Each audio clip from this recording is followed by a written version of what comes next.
There's a big chance that the US presidential election that'll be held in November will actually be decided on Wednesday, our time. Wednesday is when Kamala Harris has to stop hiding and come out to finally debate Donald Trump.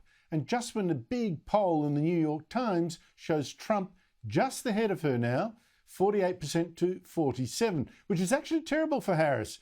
Trump's vote in this poll is actually higher than he got in the election he won and the one he lost. His supporters are in fact more likely to be scared to say who they support, so his vote tends to be underestimated. And it's a national poll, which includes the big states of California and New York. So he actually has to win in the smaller states where he's normally stronger.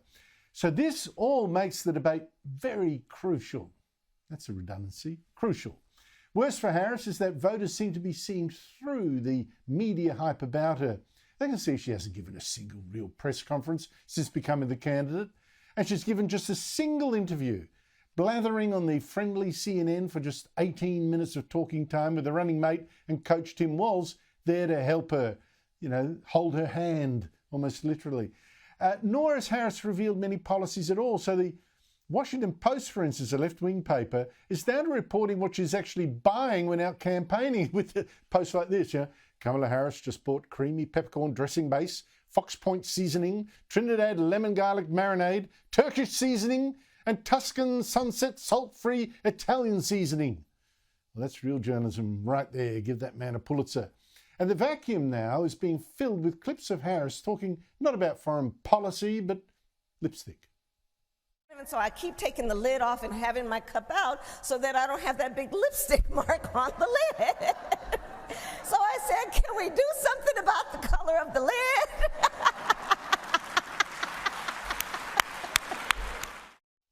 4 years of that cackle in the White House. Joining me is the country's top foreign affairs writer, Greg Sheridan of The Australian. Greg, this debate on Wednesday could be as fatal to Kamala Harris as the last one was to Joe Biden, couldn't it? He was knocked clean out of the race. Yeah, it could be, Andrew. My guess is it probably won't be, because surely she will have been coached within an inch of her life and prepared with, 16 or 20 pretty good zingers and so forth. And she's not in cognitive decline in the way Biden is. I thought her CNN interview was hopeless and very bad for her, because it just showed this inane, meandering, crazy sort of style of answering she has. But she didn't laugh. She'd been told not to laugh. And she had a few lines which, CNN and the other pro-Democrat media could lap up. So I guess she'll avoid disaster. That would be my guess.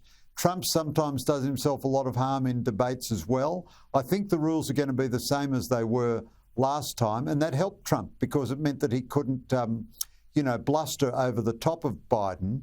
And he let Biden kill himself with his terrible answers. And the best chance this time for Trump, I think, is if Harris just meanders on or does get one of her laughing fits.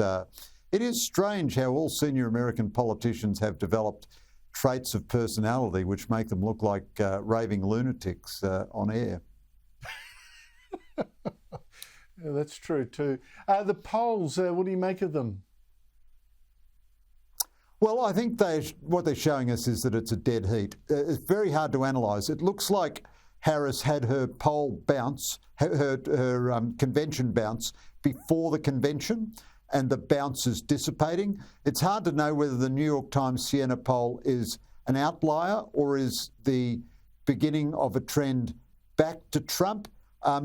It's a fascinating poll, but I couldn't quite follow it because it still had Harris ahead in the battleground states, but Trump ahead overall, which means he must be winning the Republican states by a million miles, because, as you point out, it would factor in California and New York as well, where he'll be losing by a million miles. Trump should win on the issues. Harris has a lot more money, and she's scheduled to outspend him in the last 2 weeks of the campaign by more than 3 to 1. So I think this is a desperately close race, and everything so far has been unpredicted, and I guess we'll have plenty of unpredictable stuff still to come.